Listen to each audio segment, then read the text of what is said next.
इथं खाली इथे असेल तर काय प्रॉब्लेम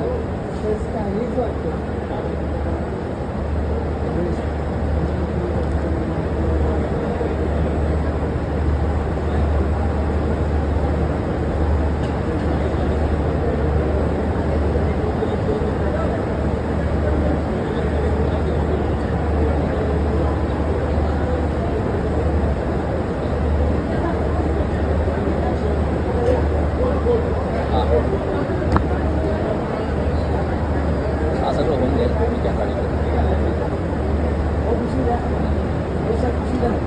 सर पिशवी द्या ना यांच्याकडे आहे आपले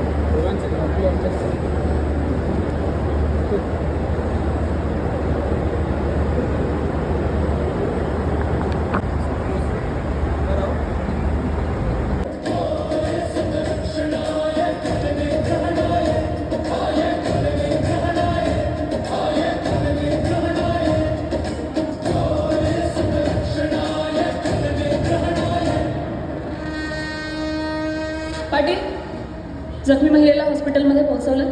होय मॅडम, आणि ट्रीटमेंट पण सुरू झाली.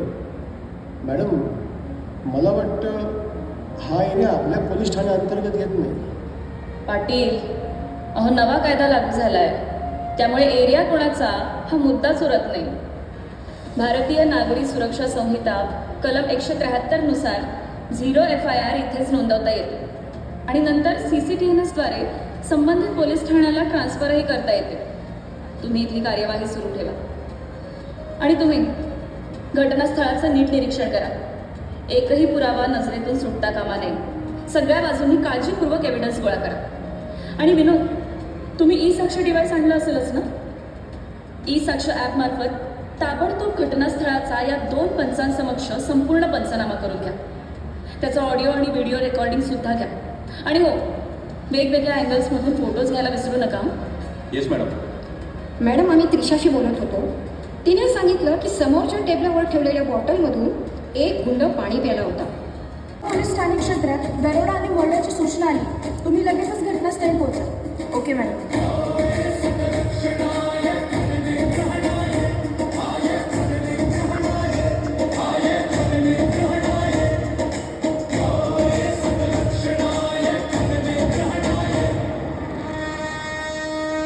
पाटील, जखमी महिलेला हॉस्पिटलमध्ये पोहोचवलं?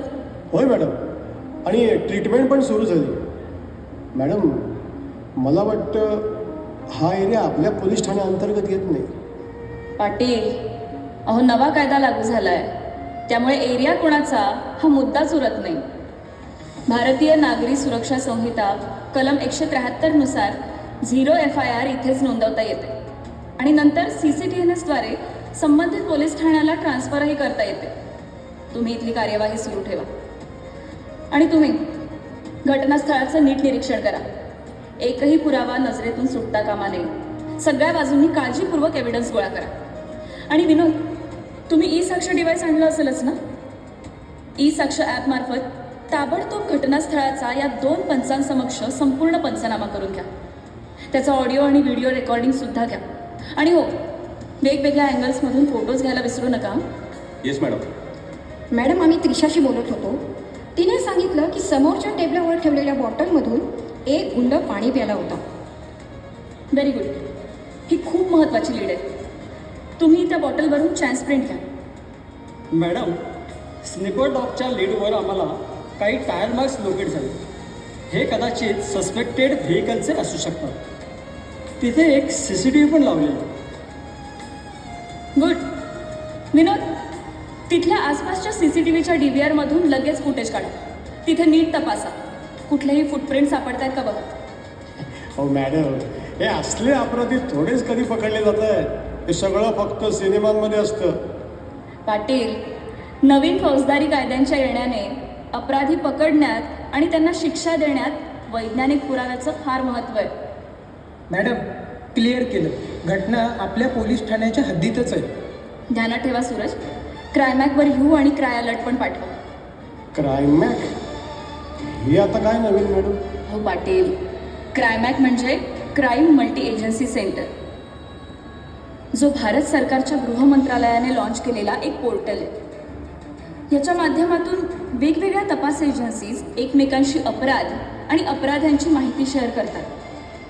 इथे इतका गंभीर अपराध झालाय की आपण क्रायमॅकने सगळीकडे अलर्ट पाठवू शकतो. जर अपराधी दुसऱ्या शहरात किंवा राज्यात गेला ना तरी सुद्धा तिथले पोलीस त्याला पकडू शकतील. वा मॅडम, म्हणजे आरोपींची आता काही खैर नाही.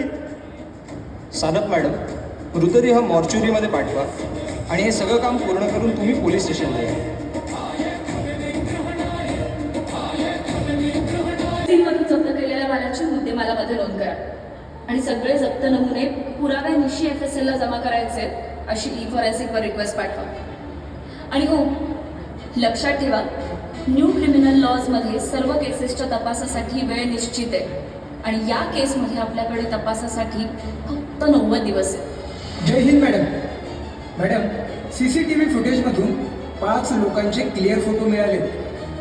Good, very good. सूरज, आता नॅटग्रिड ॲपमधल्या फोटो मॅच फीचरचा वापर करून आरोपींचे फोटो सर्च करून ते मॅच करण्याचा प्रयत्न करा. Yes madam. पण मॅडम, फक्त एका ॲपमुळे अपराधी कसे सापडणार? हे कसं काय शक्य? पाटील, नॅटग्रिड ॲपमधला फोटो मॅच फीचर म्हणजे फेस रेकग्निशन सिस्टीम आहे. यात ना अपराधी आणि संशयित व्यक्तींचा मोठा डेटाबेस आहे.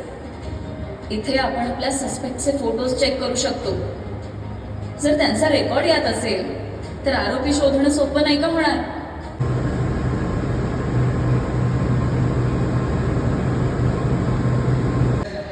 कुलाबा पोलीस स्टेशनमधून हेड कॉन्स्टेबल पाटील साहेब तुम्हाला भेटायला आले.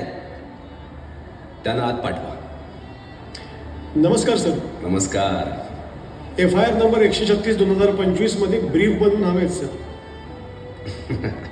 अहो पाटील साहेब, इथे येऊन तुम्ही वेळच वाया घालवला. नाही म्हणजे तुमच्या PSI अरुणा सानप यांनी केसची संपूर्ण कागदपत्रे ऑनलाईन पाठवून ब्रीफ बनवण्यासाठी रिक्वेस्ट आधीच केली आहे. त्यावर मी चार्जशीट तपासून माझं ओपिनियन E-प्रॉसिक्युशनद्वारे लवकरच अपलोड करतो. तुम्ही थेट पोलीस ठाण्यात बसून ते चेक करू शकता. अरे वा सर, हे तर खूपच सोपं झालं. आता बराच वेळ वाचेल. धन्यवाद सर. सर, मला एक कन्फ्युजन आहे. हा बोल ना, कसलं कन्फ्युजन? सर, संपूर्ण तपास CCTV फुटेजवर आधारित आहे. मग ट्रायलमध्ये सक्सेसफुली ॲडमिसिबल कसं होईल? सांगतो. बघ, DVR मधून घेतलेल्या CCTV फुटेजची हॅश व्हॅल्यू काढली जाते आणि महाराष्ट्र पोलीस अकॅडमीने पोलीस अधिकारी आणि अंमलदार यांना एक्सपर्ट म्हणून ट्रेनिंग आणि मान्यता दिली आहे. जे भारतीय साक्ष अधिनियमाची कलम 63(4)B अंतर्गत प्रमाणपत्र जारी करण्यास अधिकृत आहे. त्यामुळे डिजिटल साक्ष ॲडमिसिबल राहतात. समजलं सर. सर, येऊ? हो त्रिशा, ये ना, ये बस. सर, उद्या मला साक्ष द्यायची आहे. हो बेटा, उद्या तुला साक्ष द्यायची आहे. आणि जसं मी तुला समजावलं होतं ना, अगदी तसंच बिनधास्त आणि न घाबरता जज साहेबांसमोर संपूर्ण खरं बोलायचं. काहीही लपवायचं नाही. हा, मला खूप भीती वाटतेय. मी पूर्णपणे एकटी पडली आहे.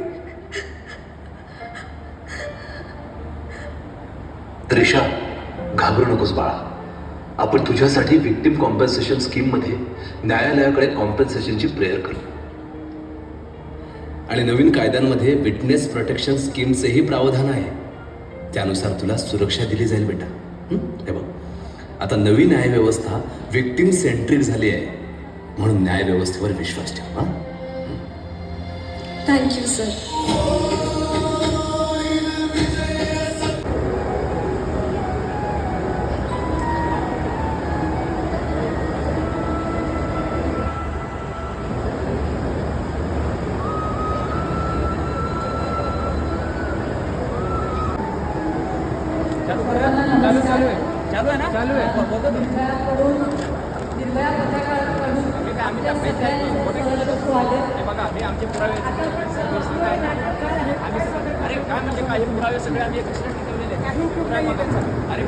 माय आर्ग्युमेंट अटेम्प्ट ऑफ कोर्ट. हातवारी करा जरा.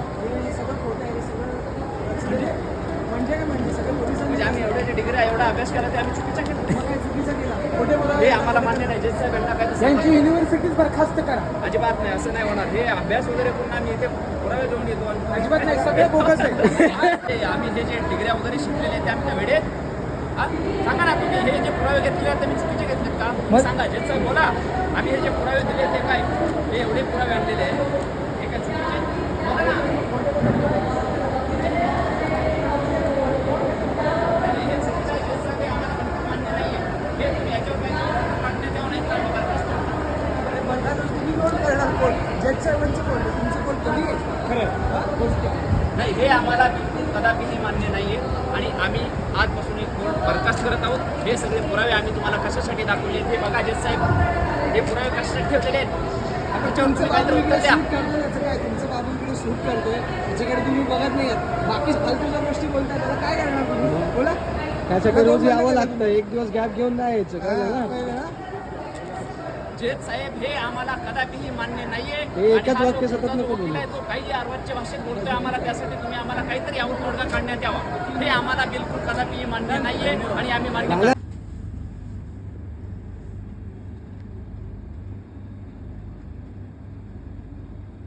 म्हणजे ते केल्या जातील सगळ्या गोष्टी तुम्ही काळजी करू नका हां हां येस येस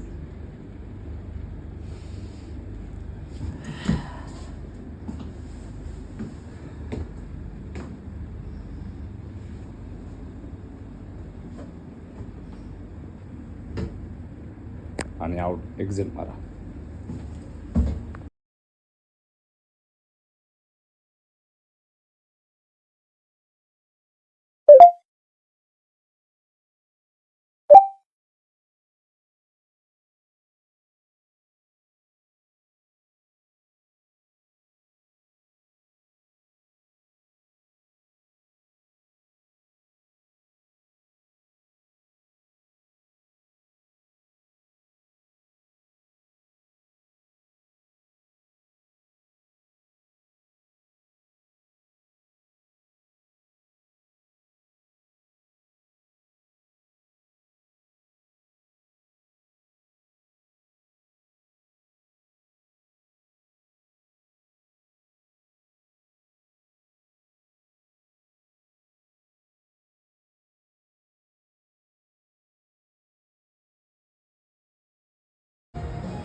येस सर 3 मुख्य आरोपींना अटक केली आहे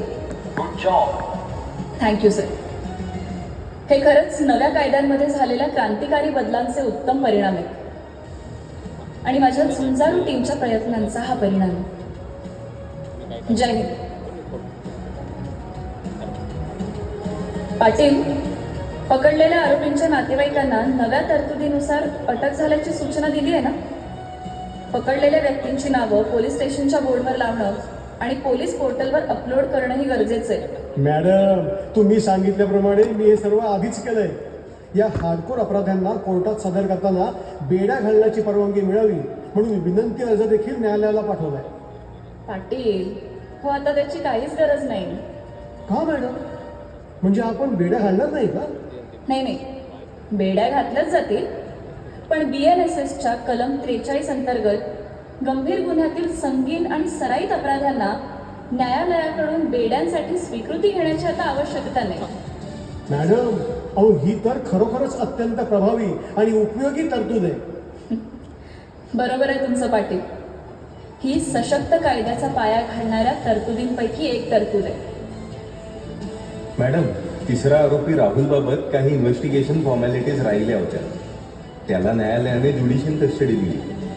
पण आता काय करायचं. अहो तुम्हाला माहित नाही का नवीन फौजदारी कायद्यानुसार आरोपीची पुन्हा पोलीस कस्टडी मिळवता येऊ शकते.